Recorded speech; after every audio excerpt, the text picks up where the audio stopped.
Episode 11 to 20 अध्याय 11 मार्ग का चयन भाग 1। अपने मौत के मुंह से बाल बाल बचने के बाद बच्चा और बकरी तुरंत सो गए। विलियम तभी जागा जब अन्ना ने सोते हुए उसे नहलाया। क्या हुआ नन्हे बच्चे? अन्ना ने बच्चे के नाराज गोल मटोल गालों को चुटकी से दबाया। क्या मैंने तुम्हारी नींद में खलल डाला? या हाँ तुम कितने प्यारे छोटे लड़के हो, अन्ना ने विलियम के शरीर को साबुन से रगड़ते हुए कहा। चिंता मत करो, मेरे तुम्हें नहलाने के बाद तुम वापस सो सकते हो। एना ने शरारत से बच्चे की बगल में गुदगुदी की। उसे आश्चर्य हुआ कि बच्चा सचमुच खिलखिलाकर हंस पड़ा, जिससे एना ने उसे और छेड़ना जारी रखा। विलियम की खिलखिलाहट से एला जाग उठी। हालांकि अन्ना को उसकी देखभाल करते देख बकरी ने आंखें बंद कर लीं और सो गई। विलियम ने उसके घावों को तो भर दिया था, लेकिन गोबलिनों के साथ हुई उस झड़प के बाद वह अभी भी बहुत थकी हुई थी। विलियम के नहाने के बाद अन्ना ने उसे एक साफ कपड़े में लपेट दिया। फिर उसने उसे एला के पास लिटा दिया ताकि वह उसका दूध पी सके। बच्चा अपनी इस दिनचर्या का आदी हो चुका था और उसने तुरंत अपनी माँ एला का दूध पीना शुरू कर दिया। योजक चिन्ह दैनिक कार्य दूध पियो क्लोजिंग स्क्वायर ब्रैकेट पुरस्कार 6 अनुभव अंक क्लोजिंग स्क्वायर ब्रैकेट वर्तमान समाप्ति तिथि 365/1366 चरवाहा स्तर 1 कार्य अनुभव 86/200 मेरे अनुभव अंक 1 अंक बढ़ गए। विलियम ने अपने दैनिक मिशन के बाद प्राप्त अनुभव अंकों को देखते हुए सोचा, ये गैविन के आशीर्वाद का प्रभाव हो सकता है। अगर मुझे सही याद है तो उसने कहा था कि नौकरी वर्ग प्राप्त करने के बाद मुझे अनुभव अंकों में 20% की वृद्धि मिलेगी। छोटा बच्चा गोबलिनों के साथ अपनी पहली मुठभेड़ से मिले लाभों से काफी खुश था। हालांकि अनुभव अंक हासिल करने के लिए गोबलिनों से लड़ने के विचार से वह अभी भी थोड़ा डरा हुआ था। वह एक शांतिपूर्ण दुनिया से आया था। हालांकि उसने कई काल्पनिक उपन्यास पढ़े थे, लेकिन प्रत्यक्ष अनुभव किसी कहानी को पढ़ने से बिल्कुल अलग था। उसके गले में लटकी अंगूठी में उन्हें कालकोठरी में ले जाने की क्षमता थी। उसके आकलन के अनुसार ये विजय की अंगूठी थी। कलाकृति के विवरण में कहा गया था कि यह उपयोगकर्ता को उस कालकोठरी में जाने की अनुमति देती है जो अंगूठी के अंदर दर्ज थी। जिस कालकोठरी में उनका सामना गोब्लिन से हुआ उसे गोब्लिन क्रिप्ट के नाम से जाना जाता था। इसमें 20 मंजिलें थीं और इसे ग्रेट डी कालकोठरी माना जाता था।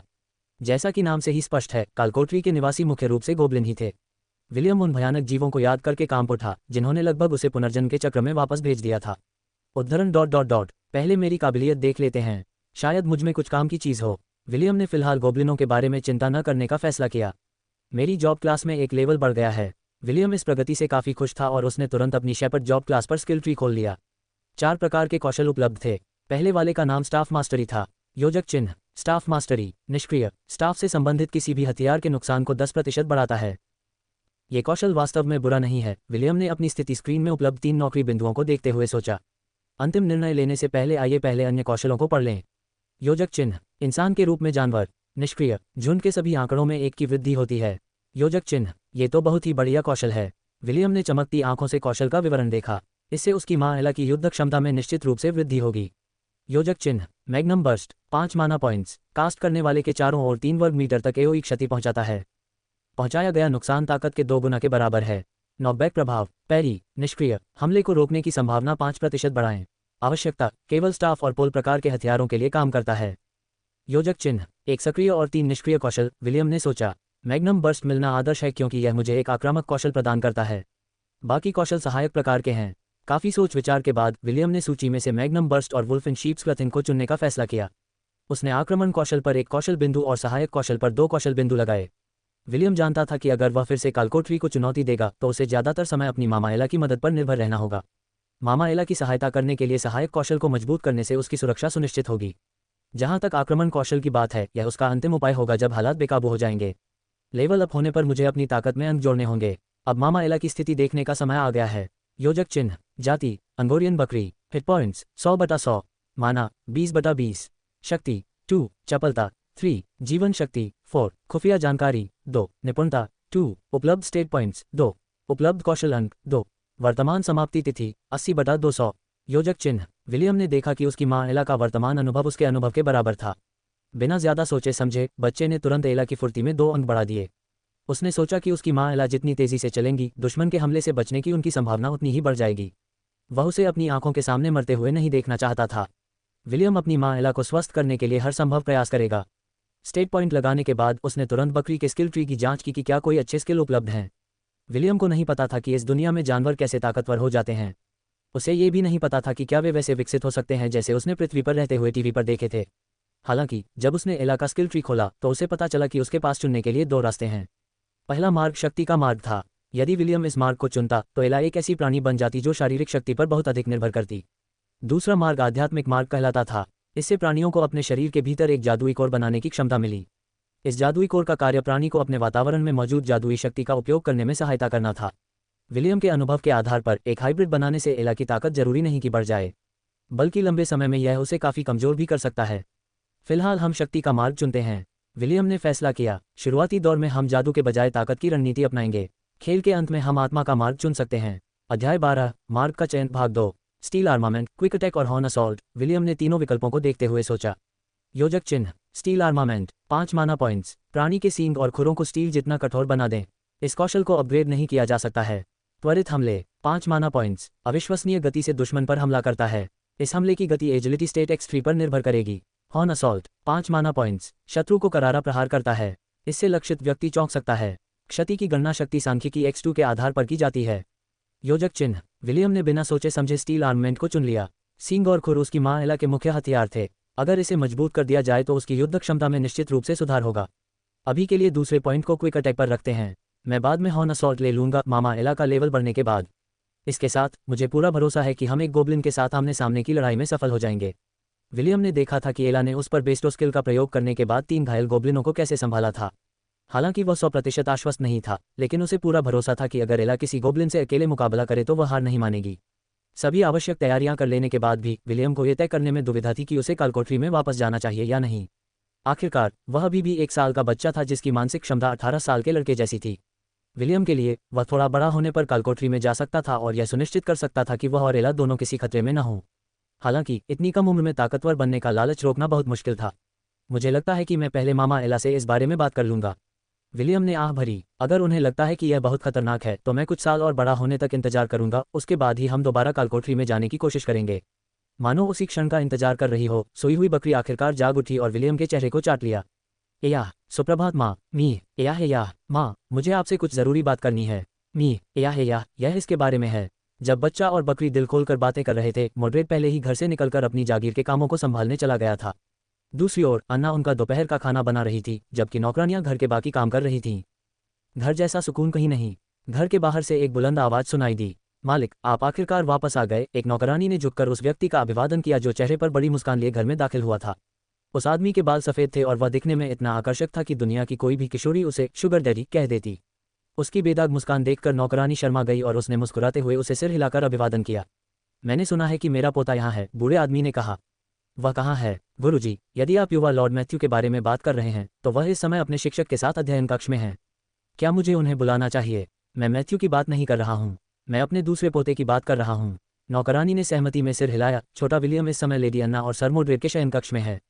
ठीक है, अपने काम पर लौट जाओ। उस आदमी ने हाथ हिलाया और सीधे दूसरी मंजिल की ओर चल दिया जहाँ विश्राम कक्ष स्थित थे। एया माँ, आपको क्या लगता है? मी जब विलियम अपनी मामा एला के जवाब का इंतजार कर रहा था तभी एक अनजान आदमी बेडरूम में घुस आया। आहा, तुम यहाँ हो, नन्हे से जीव।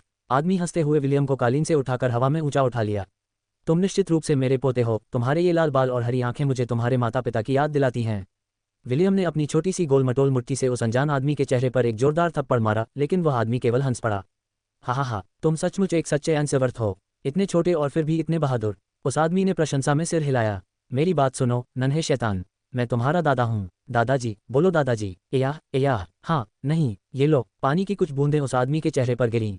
विलियम की खिलखिलाहट कमरे में गूंज उठी, जबकि उसके दादाजी उसे जटिल भाव से देख रहे थे। कुछ ही पलों बाद वह आदमी जोर से हंसा और बच्चे के साथ खिलखिलाकर हंसने लगा। जब अन्ना अपने शयन कक्ष में लौटी तो उसने यही दृश्य देखा। नौकरानी ने उसे बताया था कि उसके ससुर यात्रा से लौट आए हैं। जब बूढ़े व्यक्ति ने उसके पति मॉडरेट को खोजने के बजाय पहले विलियम को ढूंढना शुरू किया तो उसे थोड़ा आश्चर्य हुआ। एना ने अपने होंठ ढंक लिए और सामने के इस मज़ेदार दृश्य को देखकर खिलखिला उठी। पेशाब से सने उसके ससुर अपनी गोद में खिलखिलाते बच्चे के साथ हंस रहे थे। पिताजी, आप आखिरकार लौट आए। अन्ना ने खुद को संभालते हुए अभिवादन किया। अरे अन्ना, मैं वापस आ गया, मॉडरेट और मॉर्गन के पिता जेम्स ने मुस्कुराते हुए जवाब दिया। ये बच्ची तो वाकई बहुत शरारती है। विलियम आमतौर पर एक अच्छा बच्चा है। अन्ना मुस्कुराए। ये पहली बार है जब मैं उसका शरारती रूप देख रही हूँ। खैर, लड़के तो शरारती होते ही हैं, जेम्स ने सहमति जताते हुए कहा। और हाँ एला, मुझे अपने सींगों से मत छेड़ो। अरे, मैंने कहा, रुक जाओ। एला अपना पैर जमीन पर पटक रही थी और अपने सींगों से जेम्स को गुदगुदा रही थी। जेम्स जिस तरह से उसके बच्चे के साथ बर्ताव कर रहा था उससे वह बहुत नाराज थी। अगर उसे पालने वाला यह आदमी न होता तो वह अपनी पूरी ताकत से उसे अपने सींगों से घायल कर देती। विलियम के आने के बाद से एला उसकी देखभाल कर रही है, अन्ना ने बताया। मुझे लगता है कि वह उसे अपने बच्चे की तरह मानती है। पिताजी, कृपया विलियम को एला के पास वापस भेज दीजिए, नहीं तो वह आप पर बहुत गुस्सा कर सकती है। ओह तुम, मैं अभी 1 साल के लिए गया था और तुम पहले ही भूल गए कि मैंने तुम्हें कैसे पाला था। तुम कितने कृतघ्न हो। जेम्स ने नाक से कुड़ी, लेकिन उसके होठों पर मुस्कान बनी रही।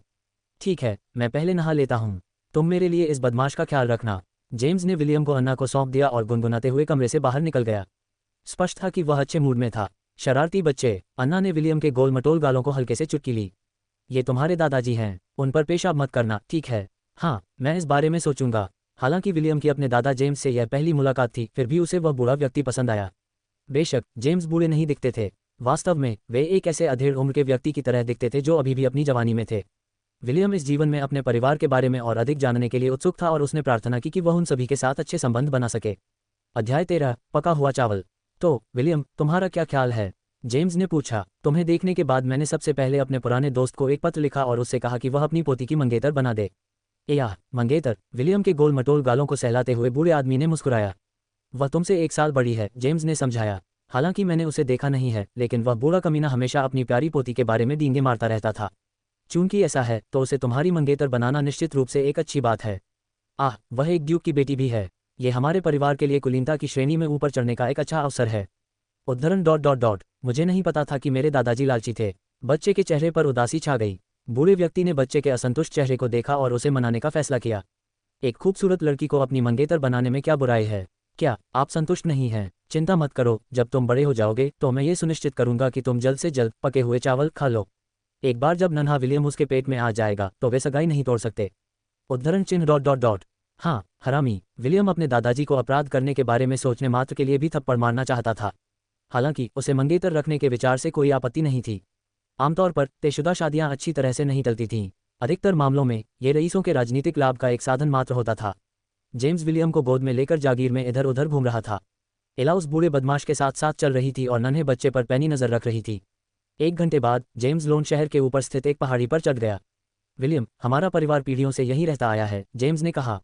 यहाँ का जीवन सरल और सादा है, लेकिन बहुत शांतिपूर्ण है। कुलीन वर्ग के घिनौने खेलों से दूर, फिर भी राजा की पैनी निगाहों से बचने के लिए इतना महत्वपूर्ण नहीं। विलियम ने पहली बार अपने दादाजी को इतना गंभीर व्यवहार करते देखा था। एक पल के लिए वह भूल ही गया था कि वह बूढ़ा मूर्ख चाहता था कि वह अपनी मंगेतर के साथ बिस्तर पर लेटकर उसे एक पोता पोती दे। हमारी वंश परंपरा बहुत कम बची है। मेरे 2 बेटों मैथ्यू और तुम्हारे अलावा इस धरती पर कोई और आइंसवर्थ नहीं है। हम विलुप्त होती प्रजाति के अंतिम वंशज हैं। हमारे कोई जीवित रिश्तेदार नहीं हैं। विलियम ने भौहें चढ़ाते हुए पूछा। ऐसा क्यों? जेम्स ने दूर तक देखते हुए आह भरी। विलियम अपने दादाजी के चेहरे पर उदासी और अनिच्छा देख सकता था। हालांकि वह ये जानना चाहता था कि उनके वंश में इतने कम सदस्य क्यों हैं, लेकिन वह जानता था कि अभी सही समय नहीं है।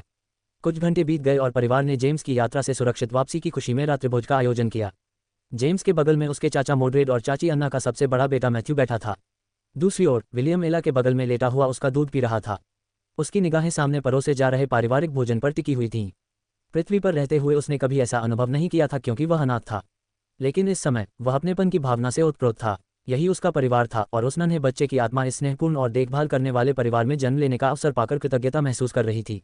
उस समय अगर मैं चांदी के द्वार में प्रवेश कर गया होता तो क्या मेरा जन्म ऐसे परिवार में हुआ होता जो इसे बेहतर होता? विलियम ने सोचा। एंसिवर्थ निवास में 1 वर्ष के प्रवास के दौरान विलियम को पता चला कि उसकी असली माँ सिल्वर मून के एल्फ महाद्वीप में रहती है। विलियम को अपनी माँ की शक्ल सूरत बिल्कुल याद नहीं थी। उसे बस इतना पता था कि उसकी माँ की परिस्थितियों के कारण उन्हें अलग होना पड़ा था।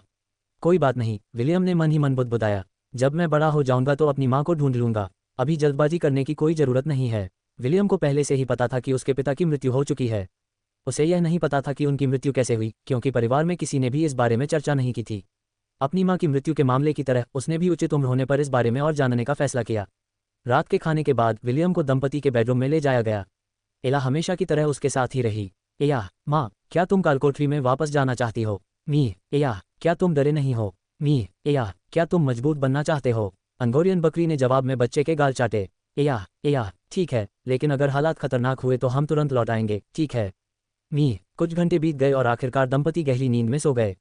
विलियम ने अपने गले में लटकी अंगूठी को दोनों हाथों से पकड़ा और उसे सक्रिय किया। एक पल बाद उसने खुद को उस जानी पहचानी गुफा में पाया। एला उसके बगल में खड़ी थी और पूरी तरह सतर्क थी। प्रदान करें। एला का शरीर चमक उठा और वह आधा मीटर लंबी हो गई। उसके आंकड़े 10 बढ़ गए थे। हालांकि बात यहीं खत्म नहीं हुई। विलियम के निष्क्रिय कौशल, वे ऑफ द शेपर्ड और वुल्फ इन शीप्स क्लथिंग ने 3 अतिरिक्त स्टेट पॉइंट्स के साथ आंकड़ों को बढ़ाया। हालांकि विलियम को यह नहीं पता था कि वर्तमान एला कितनी मजबूत है या नहीं, लेकिन उसे यकीन था कि वह एक गोब्लिन के साथ आमने सामने की लड़ाई का सामना कर सकती है। योजक चिन्ह, नाम एला, नस्ल अंगोरियन बकरी, हिट पॉइंट्स 425/425, माना 150/150, शक्ति 2+1 3, चपलता 6+1 3, जीवन शक्ति 4+1 3, बुद्धि 2+1 3, निपुणता 2+1 3। एया माँ, हमारा समझौता याद रखना, हम एक बार में ज़्यादा से ज़्यादा 2 गोब्लिन से ही लड़ेंगे, ठीक है?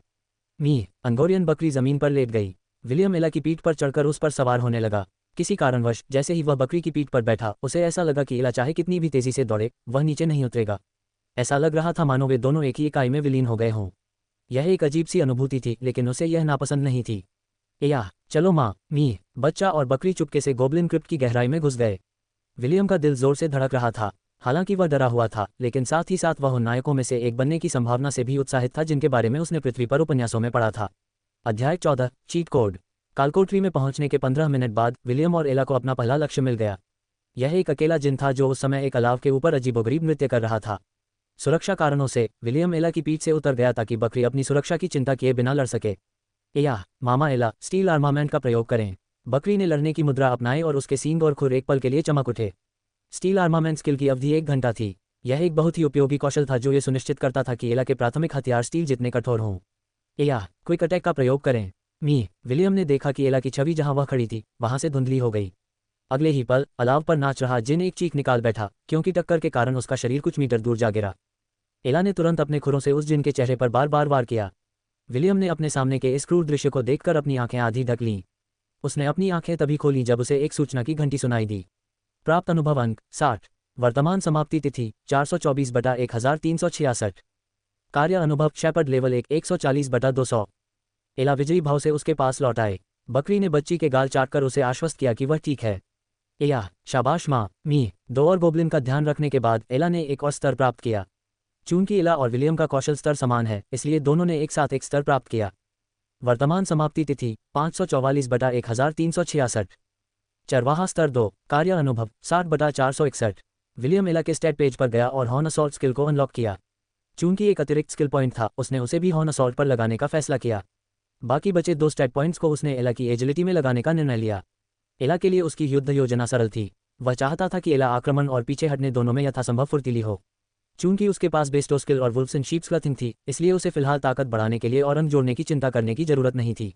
विलियम का जॉब लेवल भी बढ़ गया था, इसलिए उसके पास 3 अतिरिक्त स्किल पॉइंट उपलब्ध थे। सच कहूं तो गैविन के आशीर्वाद से मिले इस एक मुफ्त अतिरिक्त स्किल पॉइंट के लिए वह वास्तव में बहुत आभारी था। उसने बिना सोचे समझे अपने सारे स्किल पॉइंट्स वुल्फ इन शीप्स क्लथिंग में लगा दिए, जिससे एला के स्टेट पॉइंट्स में जबरदस्त बढ़ोतरी हुई। भेड़ की खाल में भेड़िया 4/10। निष्क्रिय, झुंड के सभी आंकड़ों को 4 से बढ़ाता है। योजक चिन्ह, शक्ति 2+1 चपलता 8+1 जीवन शक्ति 4+1 बुद्धि 2+1 निपुणता 2+1 योजक चिन्ह। जैसे जैसे विलियम को अतिरिक्त कौशल और कौशल अंक मिलते गए, उसका आत्मविश्वास भी बढ़ता गया। उसने देखा था कि एला ने गोब्लिन से कैसे लड़ाई की और उसे मारने में उसे 4 हमले लगे। गोब्लिन का शरीर प्रकाश के कणों में परिवर्तित हो गया और कालकोठरी से गायब हो गया। कुछ भी गिरा हुआ नहीं। विलियम उस जगह को घूर रहा था जहां गोब्लिन मरा था। खून भी गायब हो गया था, मानो कालकोठरी की जमीन उसे सोख ले। दोनों ने गोब्लिन की तलाश जारी रखी। आधा घंटा बीत गया और उन्हें पहले से लड़े गए गोब्लिन के अलावा कोई और गोब्लिन नहीं मिला। काश इस कालकोठरी का कोई नक्शा होता, विलियम ने सोचा। बिना देखे यहाँ घूमना मुश्किल है। जैसे ही विलियम के मन में नक्शे का ख्याल आया, उसके सामने एक भूदृश्य प्रकट हो गया। नक्शे का 70% हिस्सा अभी भी अंधेरे में डूबा हुआ था। केवल वही स्थान दिखाई दे रहे थे जिनकी उन्होंने पहले खोजबीन की थी। वाह, मांगो और पाओ वाली कहावत बिल्कुल सच है, विलियम ने अपने सामने रखे नक्शे को देखते हुए कहा। नेविगेशन सिस्टम के अलावा क्या मैं और भी सुविधाओं का इस्तेमाल कर सकता हूँ? क्या मैं चीट कोड का इस्तेमाल कर सकता हूँ? या लालच अच्छा है। 9,99,999। विलियम सोने के सिक्कों के प्रकट होने की उम्मीद से चारों ओर देखने लगा, लेकिन कुछ नहीं हुआ। बच्चे ने तिरस्कार से अपने होंठ सिकोड़ लिए। विलियम के चेहरे पर कभी हार न मानने का भाव था और वह पृथ्वी पर खेले गए खेलों के चीट कोड चिल्ला रहा था। एया, डीबो मोड 1, एया, ऊपर नीचे, बाएं दाएं, ए बी चुने, प्रारंभ करें। एया, टूलअप, एया, टर्टल, एया, ऑफरोड, एया, रोजबर्ड, एया, अत्यधिक शक्ति, एया, हुज योर डैडी। विलियम ने अपने परिचित चीट कोड चिल्लाने के बाद हाँफते हुए कहा। कुछ मिनट बीत गए और बच्चे और बकरी के बीच एक अजीब सी खामोशी छा गई। अरे वाह, तो एनजी जोर वर्शन खेलने से पहले मुझे ये गेम पूरा करना होगा। ठीक है, चुनौती स्वीकार है, विलियम ने सोचा और अपनी मामा एला को इशारा किया कि वह उसे अपनी पीठ पर चढ़ने दे। अपने सामने नक्शा लहराते हुए विलियम ने आसानी से गुफा में रास्ता खोज लिया। नक्शे में अज्ञात स्थानों की खोज करते समय उसे गलती से नीचे की ओर जाने वाली एक सीढ़ी मिल गई। सच कहूं तो उसका मन अगले तल पर जाने का कर रहा था, लेकिन विलियम स्वभाव से हर काम पूरा करने वाला था। थोड़ी देर सोचने के बाद उसने गोब्लिन क्रिप्ट के दूसरे तल पर जाने से पहले पहले तल का पूरा नक्शा बनाने का फैसला किया। 1 घंटे तक इधर उधर घूमने के बाद वे आखिरकार नक्शे का 70% हिस्सा साफ करने में सफल रहे। ठीक उसी समय विलियम ने अपने सामने के खाली स्थान में 2 लाल बिंदु देखे। आखिरकार विलियम ने सोचा, दूसरे दौर का समय आ गया है। एया माँ, क्विक अटैक का इस्तेमाल करो। एया माफ करना माँ, मैं बहक गया था। एला जमीन पर लेट गई ताकि विलियम उतर सके। विलियम छिपने के लिए कोने में रेंग गया। एला तुरंत दोनों गोब्लिनों पर हमला करने के लिए दौड़ी। बच्चा अपने सामने के दृश्य पर इतना ध्यान केंद्रित था कि उसने नक्शे पर लाल बिंदु को नहीं देखा जो धीरे धीरे उसके पीछे रेंग रहा था। अध्याय 15 उपयुक्त लक्ष्य ढूंढना। जब विलियम अंगोरियन बकरी को 2 गोब्लिनों से लड़ते हुए देख रहा था, तभी अचानक उसके सामने लकड़ी का डंडा प्रकट हो गया, जिससे लड़ाई का दृश्य अवरुद्ध हो गया। इस स्टाफ में क्या गड़बड़ है, विलियम ने सोचा। जैसे ही संकेत मिला, कर्मचारी ने उसकी स्क्रीन पर नक्शे पर टैप किया, जिसमें वह लाल बिंदु दिखाई दे रहा था जो उसके पीछे से चुपके से आ रहा था। जब विलियम ने देखा कि लाल बिंदु लगभग उसके स्थान पर पहुंच गया है, तो उसका शरीर अकड़ गया। घबराहट में उसने लकड़ी की लाठी दोनों हाथों से पकड़ ली। फिर उसने धीरे से अपना सिर पीछे की ओर घुमाया। उससे 4 मीटर दूर खड़ा एक जिन, जिसके हाथों में लकड़ी की 2 लाठियां थीं, गुस्से से गुर्राया। एया माँ। जैसे ही गोब्लिन विलियम पर हमला करने वाला था, एक सफेद धुंध उसके पास से गुजरी और गोब्लिन को विपरीत दिशा में उड़ा दिया। विलियम की रक्षा करने के इरादे से एला उसके सामने खड़ी हो गई। जो जिन दूर जा गिरा था, वह धीरे धीरे खड़ा हो गया क्योंकि एला का हमला उसे मारने के लिए काफी मजबूत नहीं था। बकरी ने पहले जिन 2 अन्य जिन्नों से लड़ाई की थी, वे ज्यादातर अनहाम थे और उनकी दिशा में भी बढ़ रहे थे। एया माँ, चलो पीछे हटते हैं। अंगोरियन बकरी ने बिना किसी हिचकिचाहट के बच्चे के कपड़े नोच लिए और भाग गई। सुरक्षित स्थान पर ले जाते समय विलियम को एहसास हुआ कि वह अपनी क्षमताओं को लेकर कुछ ज्यादा ही आत्मविश्वास में था। उसने सोचा था कि एला की नई शक्तियों और अपने नक्शे की बदौलत वह अजय हो जाएगा। मैं बहुत घमंडी हो गया था, विलियम ने सोचा। मैं भूल गया था कि यह एक कालकोठरी है। राक्षस कहीं भी कभी भी पैदा हो सकते हैं। अतीत में खेले गए खेलों के आधार पर गुफा या घनी घास में जाने पर इस तरह की आकस्मिक मुठभेड़ें बहुत आम थीं। अगर लाठी प्रकट होकर उसे खतरे की याद न दिलाती, तो विलियम शायद अब तक पैनकेक की तरह कुचल चुका होता। जब एला ने आखिरकार विलियम को जमीन पर उतारा, तो बच्चा अभी भी गहरी सोच में डूबा हुआ था। एया माफ करना माँ। एया मैं भविष्य में ज्यादा सावधान रहूंगा। एया मैं वादा करता हूँ। एला ने विलियम को 5 मिनट तक परेशान किया, फिर आखिरकार मान गई। इसके साथ ही बच्चा और बकरी दुविधा में पड़ गए। अगर वे गोब्लिन का शिकार नहीं करते तो उन्हें अनुभव अंक नहीं मिलेंगे। अगर उन्हें अनुभव अंक नहीं मिलते तो वे लेवल अप नहीं कर पाएंगे। इस घटना के बाद एला विलियम का साथ छोड़ने को बिल्कुल तैयार नहीं थी। बच्चा अपनी माँ की चिंता समझ गया था, इसलिए उसने कुछ और नहीं कहा। मुझे क्या करना चाहिए, विलियम सोचने लगा। काश कोई ऐसी जगह होती जहां राक्षस मुझ पर हमला न कर सकें। रुको, क्या इस कालकोठरी में कोई सुरक्षित क्षेत्र है? विलियम ने नक्शा खोला और उन जगहों की जांच की जिन्हें उन्होंने उजागर किया था। दुर्भाग्य से जिन जगहों पर वे गए थे उनमें से किसी में भी सुरक्षित क्षेत्र जैसा कुछ नहीं था। रुको, शायद कोई और रास्ता हो। विलियम की आंखें चौड़ी हो गईं जब उसे एक बहुत महत्वपूर्ण बात याद आई। उनकी वर्तमान प्रगति एक खेल जैसी थी। उसने जितने भी खेल उपन्यास पढ़े थे, उन सभी में एक शक्तिशाली शक्ति होती थी जो नायकों का जीवन आसान बनाने में मदद करती थी। वह शक्तिशाली सत्ता क्या है? वह और कोई नहीं बल्कि एया सिस्टम। विलियम ने तुरंत अपनी आंखें बंद कर लीं। उसे लगा कि उसे बस इसे पुकारना है और यह प्रकट हो जाएगा। अंधेरे में दूर कुछ चमकदार दिखाई दिया। बच्चा तुरंत उस जगह गया और उसे वह चीज मिल गई जिसकी वह तलाश कर रहा था। 3 वेदियों के ऊपर वे उपहार रखे हुए थे जो उन्हें पुनर्जन्म के चक्र में जाने से पहले तीनों देवताओं द्वारा दिए गए थे। एक शतरंज का मोहरा, एक सीपीयू कोर और एक लॉलीपॉप। हालांकि विलियम को यह नहीं पता था कि शतरंज का मोहरा और लॉलीपॉप क्या कर सकते हैं, उसने फिलहाल उन्हें नजरअंदाज कर दिया और सीधे सीपीयू कोर को छूने चला गया। जैसे ही उसके हाथ केंद्र बिंदु को छुए, एक चकाचौंध भरी रोशनी ने उसकी आंखों को घेर लिया। डिंग, सिस्टम सक्रिय हो गया है। आत्मा पहचान की तैयारी हो रही है। मेजबान की पहचान हो गई है। अभी लोड किया जा रहा है। त्रुटि, क्लोजिंग स्क्वायर ब्रैकेट। होस्ट ने सिस्टम खोलने के लिए न्यूनतम आवश्यकता प्राप्त नहीं की है। Closing square bracket. सिस्टम 3, 2, 1 में बंद हो जाएगा। प्रकाश कम हो गया और सीपीयू कोर की चमक फीकी पड़ गई। विलियम ने निराशा से देखा और मूल्यांकन कौशल का उपयोग करके गैविन द्वारा दिए गए उपहार को सक्रिय करने की आवश्यकताओं की जांच की। सीपीयू कोर सक्रियण आवश्यकता, नौकरी स्तर 10, 10वां जॉब लेवल। विलियम ने अपना सिर झुकाया। मैं फिलहाल दूसरे लेवल पर हूँ। सिस्टम खोलने के लिए मुझे 8 और लोगों की जरूरत है। बच्चे ने आंखें खोली और आह भरी। उसके पास वास्तव में एक तंत्र था, लेकिन फिलहाल वह उसे खोल नहीं पा रहा था। मुझे हर हाल में सिस्टम को सक्रिय करना ही होगा। विलियम ने काफी देर तक सोच विचार करने के बाद फैसला लिया। एया मामा एला, चलो अभी वापस चलते हैं। विलियम ने अंगूठी को सक्रिय किया और लिविंग रूम में लौट आया। हालांकि उनका साहसिक कार्य समय से पहले समाप्त हो गया, विलियम को नहीं लगा कि उसने अपने अन्वेषण से कुछ भी हासिल नहीं किया है। एक बात तो यह है कि उसने एक स्तर प्राप्त किया। दूसरे, वह गैविन द्वारा दी गई वस्तु के बारे में और अधिक समझने में सक्षम हो गया। विलियम को यह नहीं पता था कि उसकी चेतना के सागर में तैरती हुई तीनों वस्तुएं वास्तव में साधारण वस्तुएं नहीं थीं, बल्कि दिव्य शक्तियां थीं। इन देवियों को ईश्वर का सार भी कहा जा सकता है और इनमें ऐसी शक्ति समाहित थी जो संसार के नियमों को प्रभावित कर सकती थी। बेशक इन देवियों की भी कुछ सीमाएं थीं। सूरज उगने पर विलियम ने अपना प्रयोग शुरू करने से पहले मोड्रेड और अन्ना के कमरे से बाहर जाने का इंतजार किया। वह जमीन पर बैठ गया और लकड़ी की छड़ी को बुलाया। छड़ी उससे 1 मीटर दूर हवा में लटकी रही, मानो उसके आदेश की प्रतीक्षा कर रही हो। एया मैग्नम बर्स्ट। स्टाफ ने फर्श पर टैप किया और हवा के एक झोंके ने एला को विलियम से कुछ मीटर दूर धकेल दिया। उसके पास के कालीन और कुर्सी भी उड़ गए। विलियम ने तुरंत एला का स्टेटस पेज खोलकर देखा कि उसे चोट लगी है या नहीं, लेकिन उसका HP बार अभी भी पूरा था। इसका मतलब था कि उस कौशल से उसे कोई नुकसान नहीं हुआ। बेशक उसने ये संभावना भी सोची कि शायद ये कौशल उसके साथियों पर असर न करे। मुझे एक उपयुक्त लक्ष्य ढूंढना होगा, विलियम ने सोचा। एया माँ, मुझे गोद में उठा लो। मी एया, मैं बाहर जाना चाहता हूँ। मी। बकरी लेट गई और विलियम को उस पर चढ़ने दिया। ठीक वैसे ही जैसे कालकोठरी में हुआ था। विलियम को लगा कि वह और एला एक हो गए हैं। यह एक अवास्तविक एहसास था। उसने ये भी सोचा कि अगर वह अपने शरीर को अगल बगल हिलाए तो भी चाहकर भी वह उसकी पीठ से नहीं गिरेगा। जैसे ही वे दोनों कमरे से बाहर निकले, विलियम के दादा जेम्स ने उन्हें देख लिया। ओह, जेम्स ने पूछा, तुम दोनों कहाँ जा रहे हो? एया बाहर। मी, मुझे सच में समझ नहीं आ रहा है, लेकिन ध्यान रखना कि घर से ज्यादा दूर मत जाना, ठीक है? एया ठीक है मी। जेम्स ने मजे से देखा जब बकरी और बच्चा सामने के दरवाजे से घर से बाहर निकल गए। वह बच्चा मुझे मेरे बचपन की याद दिलाता है, जेम्स ने बुदबुदाते हुए कहा। सिर्फ 1 साल का है और अभी से रोमांच की तलाश में निकल पड़ा है। अध्याय 16। एक तूफान मंडरा रहा है। एया मैग्नम बर्स्ट। विलियम के सिर पर पत्तों की बौछार हुई जब उसने एक पेड़ पर अपनी कला का प्रयोग किया। पेड़ की छाल को कोई दिखाई देने वाला नुकसान नहीं हुआ था, लेकिन क्षेत्रीय प्रभाव एओईक सक्रिय हो गया था। मैग्नम बर्स्ट 5 माना पॉइंट्स। कास्ट करने वाले के चारों ओर 3 वर्ग मीटर तक एओईक क्षति पहुंचाता है। नुकसान जादूगर की ताकत पर निर्भर करता है। नॉकबैक प्रभाव। तो ये कौशल अभी कोई नुकसान नहीं पहुंचाता क्योंकि मेरे पास कोई ताकत नहीं है। विलियम ने भौहें चढ़ाईं, लेकिन इसमें अभी भी नॉकबैक प्रभाव है। विलियम ने अपने आंकड़े देखे और आह भरी। योजक चिन्ह। शक्ति 0, चपलता 0 जोड़ 1, जीवन शक्ति 1 जोड़ 1, बुद्धि 14 जोड़ 1, निपुणता 0। वर्तमान समाप्ति तिथि 544/1366।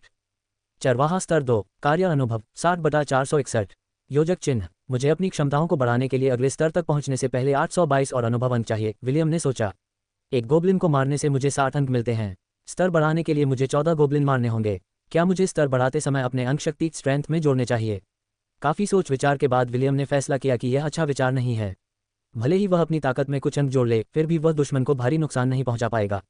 बुद्धि में अंक जोड़ना ज़्यादा बेहतर होगा क्योंकि इससे वह अपनी माँ एला की मदद कर सकेगा। मैग्नम बर्स्ट एक अच्छी स्किल है क्योंकि यह मुझे किसी भी ऐसे व्यक्ति को पीछे धकेलने की क्षमता देती है जो मुझे निशाना बनाने की हिम्मत करता है। इससे मामा एला को मेरी मदद के लिए आने का पर्याप्त समय भी मिल जाएगा। हालांकि अभी इससे कोई नुकसान नहीं होता, लेकिन इससे होने वाला धक्का मुझे सुरक्षित रखेगा। योजक चिन्ह। या माँ, हॉर्न असॉल्ट का इस्तेमाल करो। मी। एला के सींग आकार में 2 गुने हो गए और खूनी लाल चमकने लगे। गोब्लिन भाले से छेद दिया गया और पागलों की तरह चीखने लगा। एला अपने लक्ष्य को भाले से छेदने के बाद नहीं रुकी। इसके बजाय वह गोब्लिन को कुचलने के इरादे से कालकोठरी की दीवार की ओर दौड़ी। प्राप्त अनुभव अंक 60। वर्तमान समाप्ति तिथि 604/1366। चरवाहा स्तर 2, कार्य अनुभव 120/461। वाह, विलियम ने सूचना देखकर मुस्कुराते हुए कहा। इस समय वह एक साथ कई काम कर रहा था। लड़ाई की स्थिति देखते हुए वह नक्शे का भी अवलोकन कर रहा था। उसका दाहिना हाथ लकड़ी की छड़ी से भरा हुआ था ताकि अगर अचानक कोई राक्षस उसके बगल में प्रकट हो जाए तो वह खुद को बचा सके। उसे पहले ही सबक मिल चुका था और इस बार वह कोई गलती नहीं होने देगा। उसके और उसकी माँ एला के पास सिर्फ एक ही जीवन था। सावधानी बरतना और हर काम धीरे धीरे करना ही सबसे अच्छा था। प्राप्त अनुभव अंक 60। प्राप्त अनुभव अंक 60। प्राप्त अनुभव अंक 60। प्राप्त अनुभव अंक 60। 13 और गोब्लिन को मारने के बाद विलियम को आखिरकार अपने स्टैट्स और जॉब लेवल में एक पायदान की बढ़त मिल गई। वर्तमान समाप्ति तिथि 18/2010। चरवाहा स्तर 3, नौकरी का अनुभव 439/880। हालांकि उसे ताकत बढ़ाने के लिए उन आंकड़ों को जोड़ने का मन कर रहा था, लेकिन वह जानता था कि अभी ऐसा करने का सही समय नहीं है। उसने अपने द्वारा प्राप्त 3 स्टेट पॉइंट को बुद्धि में डाल दिया और इससे उसे थोड़ा और आत्मविश्वास मिला। शक्ति 0, चपलता 0 जोड़ 1, जीवन शक्ति 1 जोड़ 1, बुद्धि 17 जोड़ 1, निपुणता 0। अपनी क्षमताओं को सुधारने के बाद विलियम ने अपने सभी उपलब्ध कौशल अंक वुल्फ्स इन शीप्स क्लथिंग में लगा दिए। वह जानता था कि यह सबसे सुरक्षित निवेश था क्योंकि एला ही उसके लिए लड़ रही थी। वह जितनी मजबूत होती जाएगी वह उतना ही सुरक्षित होता जाएगा। भेड़ की खाल में भेड़िया 7/10। निष्क्रिय झुंड के सभी आंकड़ों को 7 अंक बढ़ाता है। अब मामा एला की बारी है। शक्ति 2, चपलता 10, जीवन शक्ति 4, खुफिया जानकारी 2, निपुणता 2, त्वरित हमला 2/5, 5 माना पॉइंट्स। अविश्वसनीय गति से दुश्मन पर हमला करता है। इस हमले की गति चपलता स्टेट बाय 3.5 पर निर्भर करेगी। Horn assault 2/10। 5 माना पॉइंट्स। शत्रु को करारा प्रहार करता है। इससे लक्षित व्यक्ति चौंक सकता है। क्षति की गणना शक्ति सांख्यिकी बाई 2.5 के आधार पर की जाती है। इस तरह पहली मंजिल खाली हो गई। विलियम ने खुशी से ताली बजाई। अब दूसरी मंजिल पर चलते हैं और देखते हैं कि वहाँ किस तरह का रोमांच हमारा इंतजार कर रहा है। एला ने बच्चे के गाल चाटे। साफ तौर पर वह अच्छे मूड में थी। उसे महसूस हो रहा था कि वह मजबूत हो रही है। उसके लिए यह अच्छी बात थी। उसकी एकमात्र चिंता विलियम की सुरक्षा थी। मानो उसके मन की बात जान लेते हुए विलियम ने आगे बढ़कर उसकी गर्दन को गले लगा लिया। एया, चिंता मत करो माँ, मैं अपना ख्याल रखूंगा। मी, एया, चलो दूसरी मंजिल पर चलते हैं। मी, विलियम मुस्कुराते हुए एला की पीठ पर बैठा था। अंगोरियन बकरी अपने बच्चे को लिए हुए स्थिर कदमों से चलते हुए गोब्लिन क्रिप्ट की दूसरी मंजिल की ओर उतर रही थी। योजक चिन्ह। 9 साल तेजी से बीत गए, जैसे रेत घड़ी के अंदर रेत के दाने। विलियम के लिए वे 9 साल कई बार बाल बचने से भरे थे, क्योंकि वह और एला जीवन और मृत्यु के बीच की पतली रेखा पर चलते थे। बेशक वह विजय की अंगूठी का उपयोग न करने और शांतिपूर्ण एवं स्थिर जीवन जीने का विकल्प चुन सकता था, लेकिन उसने वह रास्ता नहीं चुना। वह अपनी जवानी को खाने पीने और सोने के अलावा कुछ न करते हुए बर्बाद नहीं करना चाहता था। अपने दूसरे जीवन के प्रति विलियम की सोच काफ़ी हद तक उन उपन्यासों के प्रभाव से बनी थी जो उसने पृथ्वी पर रहते हुए पढ़े थे। विलियम जानता था कि अगर उसने युवावस्था में ही मजबूत बनने का मौका नहीं लपका तो उसे जीवन भर इसका पछतावा रहेगा। लोंड के बाहरी इलाके के पास स्थित एक घाटी में सैकड़ों अंगोरियन बकरियां और भेड़ें शांति से चल रही थीं। उनसे कुछ ही दूरी पर एक 10 वर्षीय लड़का पेड़ की शाखा पर बैठा था। वह अपने झुंड की सुरक्षा के लिए किसी भी संभावित खतरे पर नजर रख रहा था। जब वह मुस्कुराते हुए अपने झुंड को देख रहा था तो हवा से उसके छोटे छोटे लाल बाल लहरा रहे थे। सैकड़ों अंगोरियन बकरियों के बीच उसके झुंड में केवल 50 ही थीं। बाकी बकरियों की देखभाल उसके जैसे 5 अन्य चरवाहे और प्रशिक्षु चरवाहे करते थे जो लोंड कस्बे में रहते थे। विल, एक किशोर लड़का दौड़कर उस पेड़ की ओर गया जहां विलियम आराम कर रहा था। तुम्हारे दादाजी तुम्हें ढूंढ रहे हैं। दादाजी, विलियम ने अपने दोस्त थियो की ओर देखा, जो लोंड के सबसे वरिष्ठ चरवाहे का बेटा भी था। क्या आपको पता है कि वह मुझे क्यों ढूंढ रहा है? विलियम ने पूछा। नहीं, थियो ने जवाब दिया, लेकिन उसकी हालत ठीक नहीं लग रही है। वह बहुत गुस्से में लग रहा है। विलियम ने माथे पर शिकन डाली। उसके दादाजी बहुत ही खुशमिजाज इंसान थे। बहुत कम चीजें उन्हें गुस्सा दिला सकती थीं। थियो के पास उनसे झूठ बोलने का कोई कारण नहीं था, इसलिए जागीर से दूर रहने के दौरान बूढ़े दादाजी के साथ कुछ न कुछ जरूर हुआ होगा। ठीक है, विलियम ने सिर हिलाया। क्या तुम मेरे जाने के दौरान मेरे झुंड की देखभाल कर सकते हो? अगर मैं अपनी ड्यूटी खत्म होने से पहले वापस नहीं आता तो उन्हें हमारे पारिवारिक बाड़े में वापस ले आना। क्या? लेकिन मुझे तो आज दोपहर दूसरों के साथ खेलना था। मैं तुम्हें सेब पाई का एक टुकड़ा दूंगा, 2 स्लाइस। ठीक है, विलियम मुस्कुराया। फिर उसने चरागाह में चल रहे झुंड पर चिल्लाया, माँ, चलो घर चलते हैं, दादाजी हमें बुला रहे हैं। मी, 1.5 मीटर ऊंची एक अंगोरियन बकरी झुंड से निकलकर विलियम की ओर दौड़ी। लड़का डाल से कूद गया और फुर्ती से अपनी माँ एला की पीठ पर उतर गया। दोनों जल्दी से अपने घर वापस चले गए। विलियम को यह नहीं पता था कि एंसवर्थ निवास के भीतर एक बड़ा तूफान पनप रहा था और यह सब उसी की वजह से था। अध्याय 17। दूर दूर से आए मेहमान भाग 1। जैसे ही विलियम और एला अपनी जागीर के पास पहुंचे, उन्होंने दूर से एक आलीशान रथ देखा। उन्होंने लोंड में ऐसा रथ पहले कभी नहीं देखा था, इसलिए उन्होंने अनुमान लगाया कि उनके यहाँ सीमा के बाहर से मेहमान आए हैं। गाड़ी के ठीक बगल में 6 मीटर लंबा एक प्राणी खड़ा था। इस जानवर का सिर और पंख चील जैसे थे और शरीर शेर जैसा। विलियम के लिए पौराणिक कथाओं और किंवदंतियों से निकले इस प्राणी को पहचानना बहुत आसान था। एक ग्रिफॉन, विलियम ने बुदबुदाया जब एला उस जानवर के सामने रुककर उसे बेहतर ढंग से देखने लगी। अंगोरियन बकरी ने अपना सिर उठाया और ग्रिफॉन को घूरने लगी। ग्रिफॉन ने भी उसे घूर कर देखा। विलियम उसकी घमंडी और तेज आंखों में तिरस्कार देख सकता था। ऐसा लग रहा था मानो वे दोनों महज वहां से गुजरने वाले कीड़े मकोड़े हों और उसके ध्यान देने लायक न हों। चलो चलते हैं, माँ, विलियम ने एला की गर्दन सहलाते हुए कहा। ये बस एक बड़ा सा चिड़िया है। मी, ये बर्ड नहीं है माँ, यह एक बिरब है। मी, बर्ब उस पक्षी को कहते हैं जो पहचान के संकट से जूझ रहा हो। बकरी ने ग्रिफॉन को एक बार फिर देखा और सिर हिलाकर सहमति जताई। वह विलियम से सहमत थी कि यह प्राणी पक्षी नहीं बल्कि एक चिड़िया थी। चूंकि यह एक चिड़िया थी, इसलिए उसे यह पता लगाने की कोशिश करने की जरूरत नहीं थी कि इसके पंजे की जगह पैर क्यों थे। स्पष्टतः ये पक्षी पहचान के संकट से जूझ रहा था। घर की ओर चलने से पहले बकरी ने ग्रिफॉन को दया भरी नजरों से देखा। मी, मैं सहमत हूँ माँ, ये चिड़िया सचमुच दयनीय है। ग्रिफॉन एक बहुत ही बुद्धिमान प्राणी था। स्वाभाविक रूप से यह विलियम और एला की बातचीत समझ गया और इसे उसे बहुत गुस्सा आया। अगर यह गाड़ी से बंधा ना होता तो यह उन 2 कीड़ों को कुचल चुका होता जिन्होंने दया भरी नजरों से इसे देखने की हिम्मत की थी। क्रोध से भरे पेट के साथ ग्रिफॉन ने एक कान फाड़ देने वाली चीख मारी, लेकिन विलियम और एला ने उस पर ध्यान तक नहीं दिया। वे इस बात को लेकर ज्यादा उत्सुक थे कि उनका मेहमान कौन है। चूंकि वे ग्रिफॉन द्वारा खींची जाने वाली इतनी अद्भुत गाड़ी में सवार थे, इसलिए उनकी पहचान निश्चित रूप से असाधारण ही होगी। दादाजी, मैं वापस आ गया हूँ, विलियम ने दरवाजा खोलते हुए चिल्लाकर कहा। मी, एला ने भी अपने आने की घोषणा की, जिससे बैठक में बैठे लोग आश्चर्य से उनकी ओर देखने लगे। सोफे पर 3 लोग बैठे थे और उनके पीछे 4 लोग खड़े थे। तीनों ने सुरुचिपूर्ण कपड़े पहने हुए थे, जबकि उनके पीछे खड़े चारों लोगों ने हल्के कवच पहने हुए थे। जेम्स, मोड्रेड और अन्ना इन मेहमानों के सामने बैठे थे। विलियम ने देखा कि उसके दादाजी का चेहरा वाकई ठीक नहीं था। वह उनके अंदर छिपे गुस्से को महसूस कर सकता था जो किसी भी क्षण फूट सकता था। विलियम, कृपया बैठ जाए, अन्ना ने मुस्कुराते हुए कहा।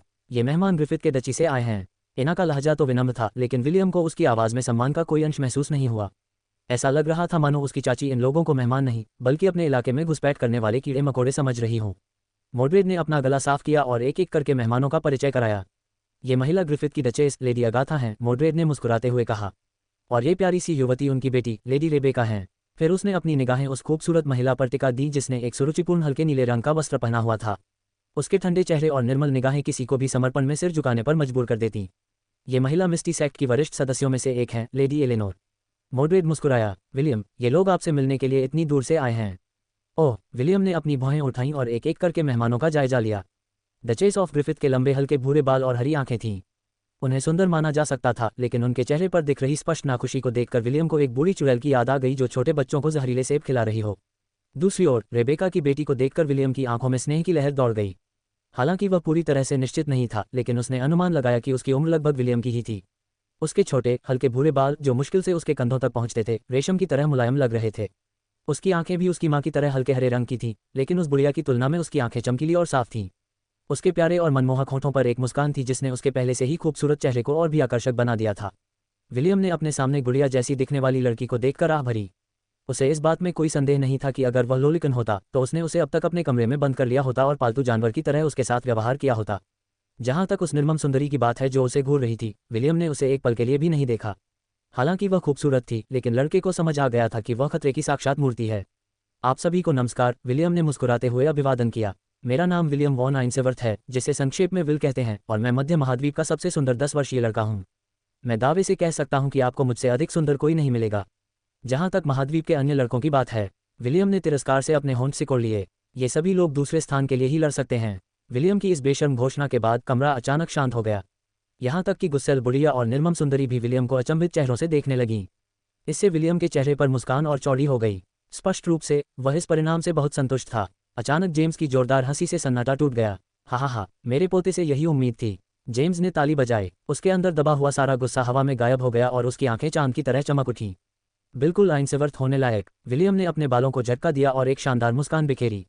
उसने छोटी गुड़िया को मुझे पता है तुम मुझे पसंद करती हो वाला भाव भी दिया। क्योंकि विलियम अभी अभी चरागाह से आया था, इसलिए उसके कपड़े गंदे थे। उसका चेहरा धूल से सना हुआ था और उसके लाल बाल बिखरे हुए थे। फिर भी उसकी हरी आंखें जो पन्ना की तरह साफ थीं, ने छोटी गुड़िया रेबेका को ध्यान आकर्षित करते हुए भौहें ऊपर उठाने पर मजबूर कर दिया। पहली छाप के लिए इतना काफी होना चाहिए, विलियम ने सोचा। अगर मैं गलत नहीं हूं तो यह नन्ही लोली मेरी मंगेतर होनी चाहिए। दादाजी से जैसी उम्मीद थी, उन्होंने वाकई बहुत अच्छा काम किया है।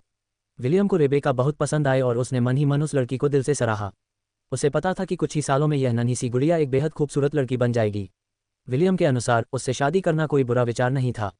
हालांकि इससे पहले कि विलियम अपने सुनहरे भविष्य की कल्पना भी कर पाता, उस बुढ़िया ने अपना मुंह खोला और विलियम के दिवास्वप्न को तोड़ दिया। चूंकि आप लोग यहाँ आ ही गए हैं तो चलिए सीधे मुद्दे पर आते हैं, अगाथा ने व्यंग्य भरे लहजे में कहा। हम यहाँ मेरी बेटी और इस निकम्मे गंदे लड़के के बीच हुए विवाह समझौते को तोड़ने आए हैं। अध्याय 18। दूर दूर से आए मेहमान भाग दो।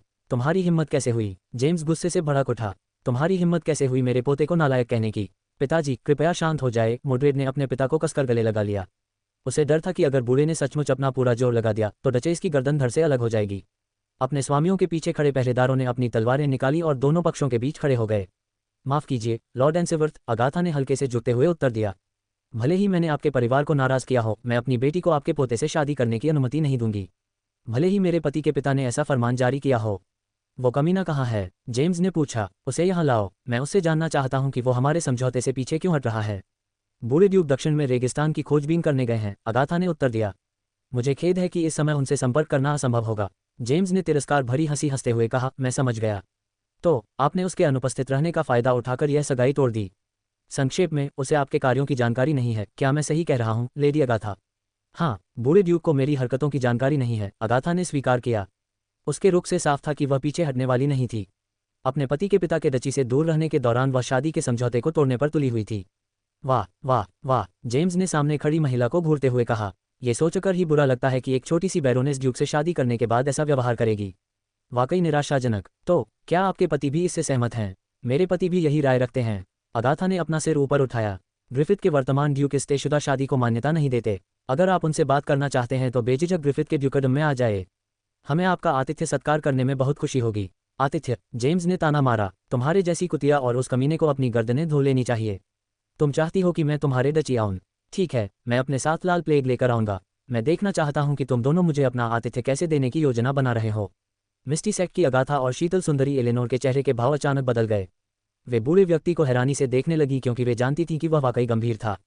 क्या हुआ? जेम्स ने तिरस्कार से कहा। डर गई हो? तुम्हें लगता है कि तुम्हें और तुम्हारे पति को इस समझौते को तोड़ने का अधिकार है? और तुम, मिस्टी सेक्ट की एलेनोर, लगता है तुम्हारे और तुम्हारी आइस माउंटेन की उन बुढ़ियाओं के पास बहुत खाली समय है। क्या तुम भी चाहती हो कि मैं तुमसे मिलने आऊं? मुझे बहुत उत्सुकता है, तुम इस बूढ़े आदमी का किस तरह स्वागत करोगी? अगाथा और एलेनोर के चेहरे बेहद गंभीर थे। हालांकि उनके राज्य में लाल महामारी के दोबारा फैलने की संभावना कम थी, फिर भी वे इस संभावना से इनकार नहीं कर सकती थीं। अगर उस बूढ़े व्यक्ति ने अपनी धमकी को सच कर दिया तो वे दोनों इसके गंभीर परिणाम भुगतने को तैयार नहीं थीं। दादाजी, शांत हो जाए, विलियम ने अपने दादाजी के हाथ पर थपथपाते हुए कहा। आप हमारे मेहमानों के साथ बदतमीजी कर रहे हैं। अरे बदमाश, मैं ये तुम्हारे लिए कर रहा हूँ। अगर आसपास और लोग न होते तो जेम्स उस छोटे बदमाश को पकड़कर उसकी पीठ पर इतनी जोर से थप्पड़ मारता कि वो बेहोश हो जाता। चिंता मत करो दादाजी, मैं संभाल लूंगा, विलियम ने मुस्कुराते हुए कहा। बस शांत हो जाए, मैं नहीं चाहता कि आपको दिल का दौरा पड़ जाए।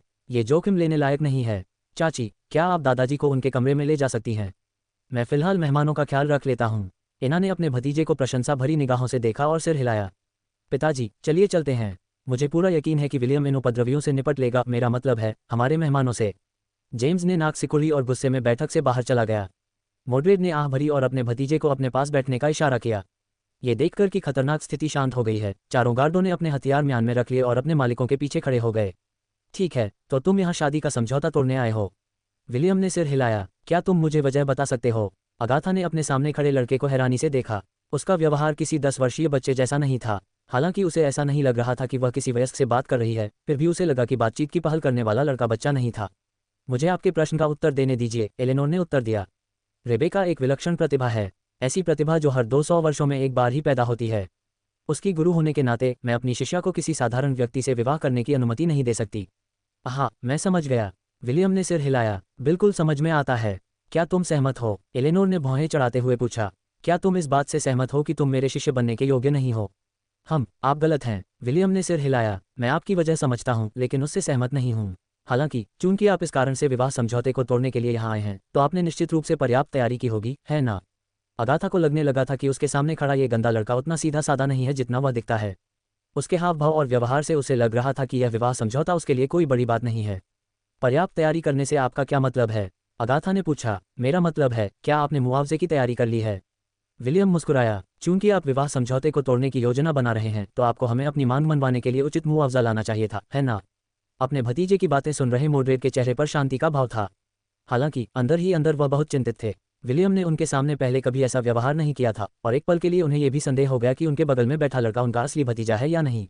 ठीक है, अगाथा ने सिर हिलाया। आपको मुआवजा चाहिए, है ना? अच्छा, आपको कितना सोना चाहिए? सोना? मुझे सोने में कोई दिलचस्पी नहीं है, विलियम ने जवाब दिया। क्या आपको लगता है कि हम गरीब हैं? हाँ, अगाथा ने सोचा। तुम गरीब हो, एलेनोर ने सोचा। बहुत गरीब, रेबेका मुस्कुराए। दरअसल हम बहुत गरीब हैं। मोड्रेड ने मन ही मन आह भरी, लेकिन कुछ नहीं कहा। उसे ऐसा दिखाना था मानो सोना उसके लिए कोई बड़ी बात न हो, ताकि वह बातचीत में अपने भतीजे का समर्थन कर सके। हे भगवान, शिष्टाचार कहाँ गया? विलियम ने अपना हाथ माथे पर रख लिया, मानो वह कुछ पूरी तरह भूल गया हो। आंटी हेलेन, कृपया हमारे मेहमानों को चाय परोसिए। लीजिए, ये खास पत्तियां जो मैंने घर लौटते समय तोड़ी थी, इस्तेमाल कीजिए। विलियम ने निर्लजतापूर्वक अपने कपड़ों पर चिपकी पत्तियों और घास को एक एक करके उठाया। उसने घाटी में सोते समय अपने सिर पर गिरी पत्तियों को भी नहीं छोड़ा। जैसा आप चाहें, स्वामी जी, परिवार की नौकरानी हेलेन ने मुस्कुराते हुए पत्ते लिए। फिर वह अपने मेहमानों के लिए विशेष चाय बनाने के लिए रसोई की ओर चल पड़ी। चिंता मत कीजिए, चाय थोड़ी देर में परोसी जाएगी, विलियम ने अपने मेहमानों को मुस्कुराते हुए कहा। मैं आप सभी को अपनी मेहमान नवाजी दिखाना चाहता हूँ। मोड्रेड ने अपनी निगाहें हटा ली और हल्की सी खांसी की। हालांकि वह गरीब था, लेकिन उसमें इतनी बेशर्मी नहीं थी कि वह घाटी में लोंड की बकरियों द्वारा चरने वाली जंगली घासों से बनी चाय परोसे। अगाथा और एलेनोर ने अपने चेहरे पर घृणा का भाव छिपाने की पूरी कोशिश की। उन्हें विश्वास ही नहीं हो रहा था कि विलियम ने उन्हें जंगली घास से बनी चाय पिलाने की हिम्मत कैसे की। यह उनके लिए एक करारा तमाचा था और इससे वे गुस्से से आग बबूला हो गईं। दूसरी ओर रेबेका विलियम को मनोरंजक ढंग से देख रही थी। उसे विवाह समझौते की कोई परवाह नहीं थी और वह अपने मंगेतर के बारे में ज़्यादा नहीं सोचती थी। हालांकि जितना अधिक वह विलियम को देखती, वह उसकी नज़रों में उतना ही आकर्षक होता जाता। अध्याय 19, विलियम का समझौता भाग 1। लीजिए, छोटे मालिक, हेलेन ने विलियम के सामने चाय परोसते हुए कहा। धन्यवाद, आंटी हेलेन, विलियम ने जवाब दिया। मैंने थियो से वादा किया था कि मैं उसे सेब पाई के 2 टुकड़े दूंगा। कृपया जब वह बाद में हमारी भेड़ें लौटाने आए तो उसे दे देना। समझ गई। हेलेन ने सिर हिलाया और बैठक से बाहर चली गई। विलियम ने चाय का कप उठाया और मेहमानों की ओर देखने से पहले एक घूंट लिया। तो चलिए अब काम की बात करते हैं। विलियम मुस्कुराया। तो आपने हमारे परिवार को ये सगाई तोड़ने के लिए रिश्वत देने के लिए किस तरह का मुआवजा तैयार किया है? जैसा कि मैंने पहले कहा था, हमें सोने की ज़रूरत नहीं है। हम गरीब नहीं हैं। चर्चा शुरू करने की पहल करने से पहले अगाथा ने एलेनोर की ओर एक नज़र डाली। तो फिर तुम क्या चाहती हो? अगाथा ने पूछा। खजाने, कलाकृतियाँ, विलियम ने उत्तर दिया। जब तक उसका कोई मूल्य है मैं उसे ले लूंगा। एलेनोर ने अपने भंडारण वलय से एक छोटा सा डिब्बा निकाला और विलियम को दिखाया। इस दुनिया में धनी और प्रभावशाली लोग ही इन जादुई कलाकृतियों को खरीद सकते थे, जो वस्तुओं को एक अलग आयाम में संग्रहित करने में सक्षम थीं। विलियम के ज्ञान के अनुसार महाद्वीप में सबसे अच्छे भंडारण कक्ष की अधिकतम क्षमता केवल 2 वर्ग मीटर थी। हालांकि इससे सामान ले जाना आसान हो जाता था, लेकिन जगह काफ़ी सीमित थी। एलेनोर ने डिब्बा खोला और उसके अंदर की चीज़ें विलियम को दिखाईं। इसे विकास की गोली कहते हैं, एलेनोर ने समझाया। ये बहुत महंगी गोली है जिसकी कीमत 2000 सोने के सिक्कों के बराबर है। अगर आप इस विवाह समझौते को तोड़ने के लिए सहमत होते हैं तो मैं यह आपको दे दूंगी। तुम चाहते हो कि मैं सिर्फ 2000 सोने के सिक्कों की कीमत वाली एक गोली के लिए शादी का समझौता तोड़ दूं? विलियम ने व्यंग्य भरे लहजे में पूछा। फिर उसने रेबेका की ओर देखा और मुस्कुराया। तुम्हारे स्वामी की नज़रों में तुम्हारी कीमत सिर्फ 2000 सोने के सिक्के है। रेबेका ने भौहें चढ़ाईं लेकिन कुछ नहीं कहा। उसकी प्रतिक्रिया देखकर एलेनोर का चेहरा उतर गया। हालांकि उस युवा प्रतिभाशाली ने उसे अपना गुरु मान लिया था, लेकिन उन दोनों ने अभी तक अपनी प्रशिक्षुता शुरू नहीं की थी।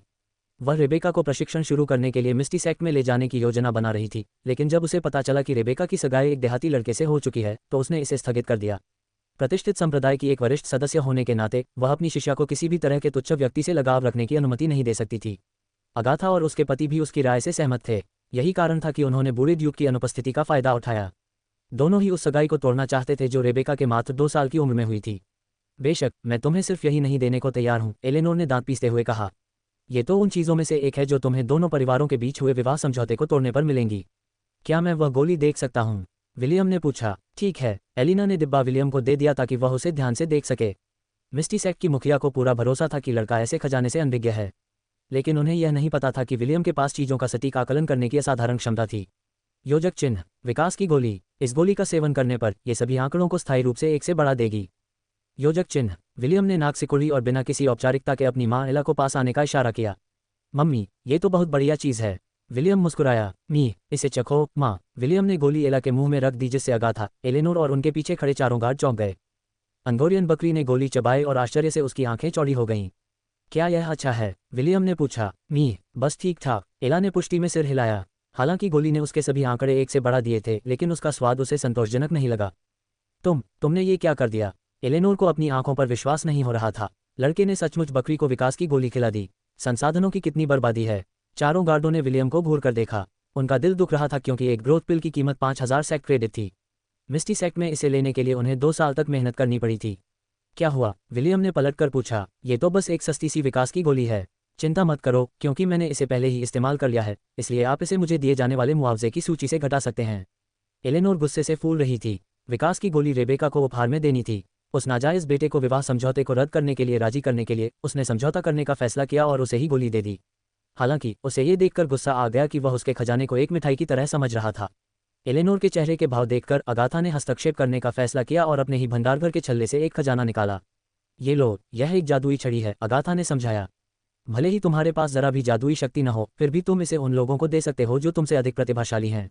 विलियम ने अगाथा के शब्दों में छिपे उपहास को नजरअंदाज कर दिया और उसके हाथ से जादुई छड़ी ले ली। योजक चिन्ह, कांस्य शिक्षण स्टाफ। ये छड़ी जादूगरों के प्रशिक्षुओं के लिए उपयुक्त है। बुद्धि में 3 की वृद्धि होती है। योजक चिन्ह। विलियम ने भौहें चढ़ाते हुए छड़ी अगाथा को लौटा दी और कहा, माफ़ कीजिए, मुझे इस सस्ती जादुई छड़ी में कोई दिलचस्पी नहीं है। क्या आपके पास इससे बेहतर कुछ है? सस्ता? ये लाठी 1000 सोने के सिक्कों के बराबर है। अगाथा ने लगभग अपने हाथों में पकड़ी लाठी से लड़के के सिर पर वार कर दिया। उसे विश्वास नहीं हो रहा था कि एक मामूली चरवाहा इसे सस्ता कहने की हिम्मत कैसे कर सकता है। मुझे घटिया चीज़ों में कोई दिलचस्पी नहीं है, विलियम ने कंधे उचकाते हुए कहा। ओह, लोग कहते हैं कि आप एक जीनियस हैं। क्या आप जादूगर हैं? हाँ, रेबेका ने उत्तर दिया। क्या आपके पास कोई जादुई छड़ी है? मेरे पास है, मुझे दिखाऊं? रेबेका ने कुछ देर सोचा और अनिच्छा से अपनी जादुई छड़ी निकाली। कांस्य विद्या की छड़ी के विपरीत रेबेका के हाथ में मौजूद छड़ी गहरे नीले रंग की थी। इसे भाला भी कहा जा सकता था, लेकिन नुकीले ब्लेड की जगह गुलाब के आकार का एक बड़ा बैंगनी क्रिस्टल इसके सिरे पर सुशोभित था। विलियम की आंखें चमक उठी क्योंकि वह समझ गया था कि यह छड़ी उस कांस्य छड़ी की तुलना में कहीं बेहतर थी जिसका उसने पहले मूल्यांकन किया था। क्या मैं इसे छू सकता हूँ? चिंता मत करो, मैं इसे तोड़ूंगा नहीं। विलियम ने अपनी छाती थपथपाते हुए कहा, मैं बस इसे करीब से देखना चाहता हूँ। बहुत अच्छा, लेकिन आप इसे केवल आधे मिनट के लिए ही पकड़ सकते हैं, रेबेका ने कहा। ये छड़ी 20,000 सोने के सिक्कों के बराबर है। 20,000 सोने के सिक्के? क्या यह इतना महंगा है? विलियम ने मूल्यांकन कराने के लिए छड़ी को अपने हाथों में पकड़ रखा था। हालांकि इससे पहले कि वह मूल्यांकन कौशल का उपयोग कर पाता, उसके सामने कई सारे टैक्स दिखाई दिए। योजक चिन्ह डिंग, क्या आप आइस मेज जॉब क्लास प्राप्त करना चाहेंगे? हाँ नहीं। अध्याय 20, विलियम का समझौता भाग 2। विलियम नोटिफिकेशन पढ़ते ही एकदम स्तब्ध रह गया। उसे खुद को संभालने में कुछ सेकंड लगे और उसने तुरंत जवाब में हाँ चुन लिया। समय समाप्त। रेबेका ने विलियम के हाथों से जादुई छड़ी छीनते हुए घोषणा की। तुम्हारा आधा मिनट बीत चुका है। विलियम अभी भी सदमे में था। उसने रेबेका की बातें नहीं सुनी थीं क्योंकि वह अपने द्वारा प्राप्त किए गए नए जॉब क्लास का निरीक्षण करने में व्यस्त था। योजक चिन्ह, बधाई हो, होस्ट ने आइस मेज जॉब क्लास प्राप्त कर ली है। आइस मेज जॉब क्लास को स्वचालित रूप से सब क्लास श्रेणी में जोड़ दिया गया है। बर्फ का जादूगर, बर्फ के जादू में माहिर एक जादूगर। ठंड के प्रति प्रतिरोधक क्षमता बढ़ाएं। मेजबान ने कौशल सीख लिया है, आइस बुलेट। योजक चिन्ह, अरे बाप रे, सिर्फ एक छड़ी पकड़ने से ही मुझे एक नई जॉब क्लास मिल गई। विलियम का दिल जोर जोर से धड़क रहा था। वह अक्सर सोचता था कि उसे एक सब क्लास कैसे मिल सकती है। उसने सपने में भी नहीं सोचा था कि नई जॉब क्लास पाना इतना आसान होगा। विलियम के हैरान चेहरे को देखकर अगाथा और एलेनोर ने उसे तिरस्कार भरी नजरों से देखा। दोनों बुजुर्ग महिलाओं को लगा कि लड़का जादुई छड़ी की कीमत देखकर हैरान हो गया है। कितनी अज्ञानता है, अगाथा ने सोचा। देहाती गंवार, एलेनोर ने मन ही मन सोचा। विलियम के बगल में बैठे मोड्रेड ने फ्राउनिंग किया। उसने देखा कि विलियम के हाथ कांप रहे थे और वह सोचने लगा कि क्या उसे अपने भतीजे को बचाने के लिए हस्तक्षेप करना चाहिए। क्या आपके पास और भी महंगी चीज़ें हैं? विलियम हकलाते हुए बोला, मैंने अपनी ज़िंदगी में पहली बार इतनी अद्भुत चीज़ को हाथ में लिया है। अगर आप मुझे इसी तरह की कम से कम 5 चीज़ें दिखा सकें तो मैं ये तयशुदा शादी रद्द करने के लिए राज़ी हो जाऊंगा। सिर्फ तुम्हें दिखाऊं? अगाथा ने पूछा। तुम इसे लोगे नहीं? मैं इसे नहीं लूंगा, विलियम ने अपनी उत्तेजना को काबू में रखते हुए जवाब दिया। मैं बस इसे उसी तरह पकड़ना चाहता हूं जैसे मैंने उस लाठी को पकड़ा था। अगर हम ऐसा करते हैं तो क्या आप सचमुच विवाह समझौते को रद्द करने के लिए सहमत होंगे? एलेनोर ने पूछा। यही उनके आने का कारण था। अगर वह लड़के से समझौते को अस्वीकार करने वाला पत्र लिखवा लेती तो बूढ़े ड्यूक को कुछ भी गलत नहीं लगता। जी हाँ, लेकिन गुणवत्ता समान या उससे बेहतर होनी चाहिए, विलियम ने उत्तर दिया। मैं घटिया सामान स्वीकार नहीं करूंगा। अगाथा और एलेनोर ने एक दूसरे की ओर देखा और एक साथ सिर हिलाया।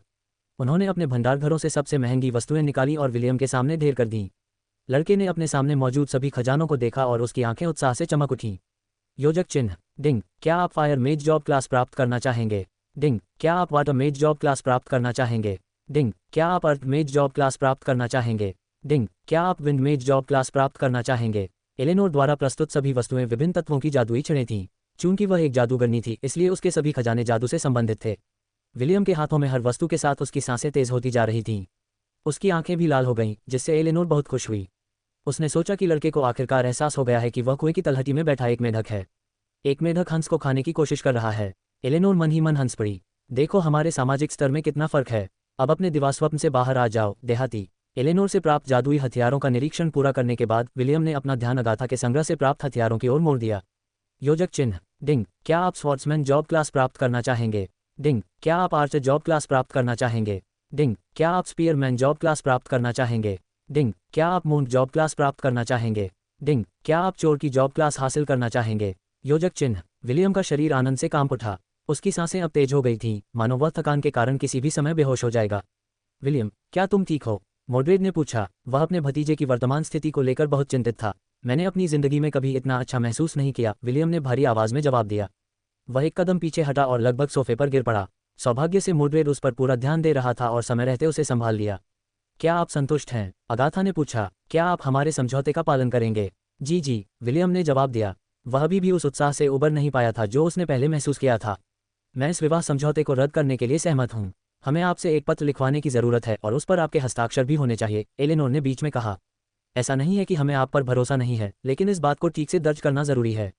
समझ गया, विलियम ने सिर हिलाया और कागज़ और स्याही मांगी। इसके बाद उन्होंने एक पत्र लिखकर कहा कि वे अपने दादा और रेबेका के दादा के बीच तय किए गए विवाह से सहमत नहीं हैं। विवाह समझौते को रद्द करने का कारण उन्होंने ये बताया कि रेबेका उनके लिए उपयुक्त नहीं थी। उसने कहा कि चूंकि वह महाद्वीप का सबसे सुंदर लड़का था, इसलिए ये स्वाभाविक ही था कि उसकी जोड़ी किसी ऐसी लड़की से बने जो इतनी खूबसूरत हो कि राष्ट्रों को भी गिरा दे। साथ ही वह रेबेका के स्तनों के आकार में वृद्धि को लेकर आशावादी नहीं था। विलियम को लगता था कि लड़की के वयस्क होने पर उसके स्तनों का आकार केवल बी कप ही रह जाएगा। उसने विनम्रतापूर्वक ये भी कहा कि यदि उसकी मुख्य पत्नी रेबेका को अपने हरम में स्वीकार करने के लिए सहमत हो जाती है तो वह उसे अपनी रखेल बनाने पर विचार कर सकता है। जब अगाथा और एलेनोर ने विलियम का पत्र पढ़ा तो दोनों गुस्से से मानो खून थूक बैठीं। विलियम ने रेबेका को अपनी मंगेतर बनने के योग्य न बताने के लिए शिकायतों की एक लंबी सूची तैयार की थी, न कि इसके विपरीत। अगाथा के मन में तो उस छोटे कमीने के टुकड़े टुकड़े करके उसका मांस खाने और उसका खून पीने का भी ख्याल आया। उसे अपने जीवन में इतना गुस्सा कभी नहीं आया था और इस गुस्से ने उसे लगभग पागल कर दिया था। चूंकि मैंने पत्र लिख दिया है तो आप सभी को चले जाना चाहिए, विलियम ने उन उपद्रवियों को भगाते हुए कहा। कहीं आप हमारे साथ रात का खाना खाने के लिए रुकने की योजना तो नहीं बना रहे? खैर, मुझे लगता है कि हम आपको थोड़ा दलिया दे सकते हैं क्योंकि आइंसवर्थ परिवार का दिल बड़ा है। मैं नहीं चाहता कि ऐसी अफवाहें फैलें कि हमने अपने मेहमानों के साथ ठीक से व्यवहार नहीं किया। अगाथा अपनी बेटी को घसीटते हुए सामने के दरवाजे की ओर ले गई क्योंकि उसे डर था कि अगर वह एक पल भी और रुकी तो वह उस छोटे कमीने के टुकड़े टुकड़े कर देगी। एलेनोर भी बिना कुछ कहे चली गई क्योंकि उसने अपने जीवन में कभी इस तरह का अपमान नहीं सहा था। वह मिस्टी संप्रदाय की वरिष्ठ सदस्य थी और जहां भी जाती थी उसका सम्मान किया जाता था। उसने मन ही मन विलियम को कोसा और भविष्य में बदला लेने का निश्चय भी कर लिया। रेबेका ने पत्र की सामग्री नहीं देखी थी और आज्ञाकारी होकर अपनी मां के पीछे पीछे गाड़ी में चली गई। उसने सोचा कि विलियम एक दिलचस्प लड़का तो है, लेकिन उसका मंगेतर बनने के लायक नहीं। अगर रेबेका को पता होता कि उस दिलचस्प लड़के ने अपने पत्र में क्या लिखा है तो शायद वह अपने कर्मचारियों को बुलाकर उसका तब तक जमकर शोषण करती जब तक कि वह खून के आंसू न बहाने लगे। आगे की कहानी सुनाने के लिए VM स्टोरी वर्ल्ड को सब्सक्राइब करो।